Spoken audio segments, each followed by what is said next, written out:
Hello everyone, and welcome to another Storytime Saturday. Today we are going to be reading Newton and Curie, the Science Squirrels. This book was once again provided to us by our friends at Brightside Bookshop. Make sure you stop by their store in downtown Flagstaff or visit them online to find this book and other great reads. Newton and Curie, the Science Squirrels, written by Daniel Kirk. Newton was sitting under a tree when an apple bounced off his head. Why did that apple fall down and not up, he asked himself. From that moment on, the little squirrel began to wonder how the world worked.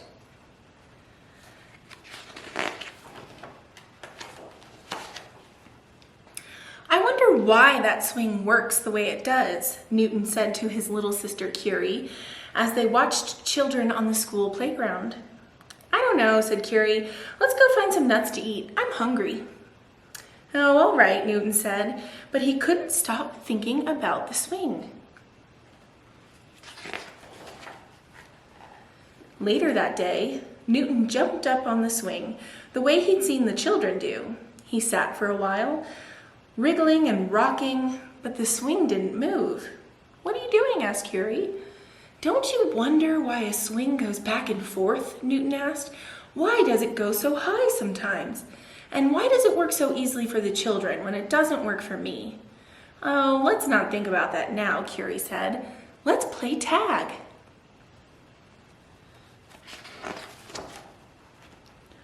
The next day, Newton passed by a classroom window. Today we'll learn about simple machines, the teacher said. We'll study gravity and force, and we'll learn about experiments. As Newton listened, he had an idea. He decided to try an experiment of his own. Newton looked around his neighborhood until he found what he needed to create his own swing. What are you doing now? Asked Curie. I'm testing an idea, Newton said. That's called an experiment. Pumping my legs gives me the force to move forward, and see how gravity brings me back down again? I want to try, Curie said, and she did. What's this? Asked a pair of robins who were building a nest in a tree. It's science, said Newton. Curie laughed, and it's fun.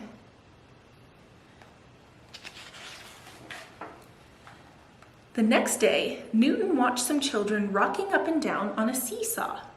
He longed to try it for himself. At dusk, he went and sat down on one end of the board. What are you doing now? Asked Curie. Come and sit on the other side, Newton said. We'll do an experiment. Curie sat down, but the board didn't budge. She jumped up and down, but there wasn't enough force to make the seesaw move. The board is too heavy and we don't weigh enough, said Newton. Humans weigh more than squirrels, so they have more mass. Curie frowned. Maybe science isn't for squirrels. In the morning, Newton hurried to the branch above the classroom window. He studied the whiteboard and listened to the teacher explain another simple machine. Newton could see that a lever and a fulcrum looked a lot like a seesaw. That gave him an idea. Newton searched his neighborhood until he found what he needed for a squirrel-sized seesaw. I bet you're making something, said Curie. Newton smiled. It's another experiment. The board is a lever which increases the force we need to go up and down. The rock is for balance. It's called a fulcrum. If we put the rock at the center of the board, we can balance our weights on either end. Gravity pulls us down, and we use the force of our legs to push off again. Whee, said Curie, and it's fun. That does look like fun, said one of the robins. It is, cried Newton. How is your nest? It's all finished, said the bird, and we have 4 beautiful eggs. You should come take a look. Newton and Curie went to visit the birds in the tree. You're so lucky you can fly, Curie said. Gravity doesn't seem to mean anything to you. Gravity affects everyone, Newton said. The next morning, Newton and Curie went to listen at the classroom window. "With a wheel and a rope," the teacher said, "you can make a pulley. A pulley makes it easier to lift heavy things." Curie said, "If we had something big we had to move, that simple machine would be great, but I can carry everything I need in my own paws." That afternoon, Newton and Curie came to watch the children play, but it was a windy day, so the children stayed indoors. Just as the squirrels turned to go, they heard a terrible cracking sound. A big branch snapped and toppled to the ground. "Help!" cried the robins. "Our nest has fallen."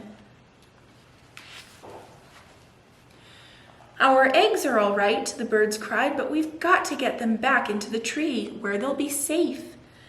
"I've got an idea," Newton said. "Just wait here." Newton and Curie raced to the classroom window, which was open just a crack. The children were off at lunch, but they could come back at any moment. "We could use those spools and some strings to make a pulley," Newton said, "but how are we going to get in there?" "I've got an idea," said Curie. I wonder what they're going to do. "Let's find a stick to use as a lever and pry the window open so we can get inside." The squirrels found a piece of branch and slid one end into the opening.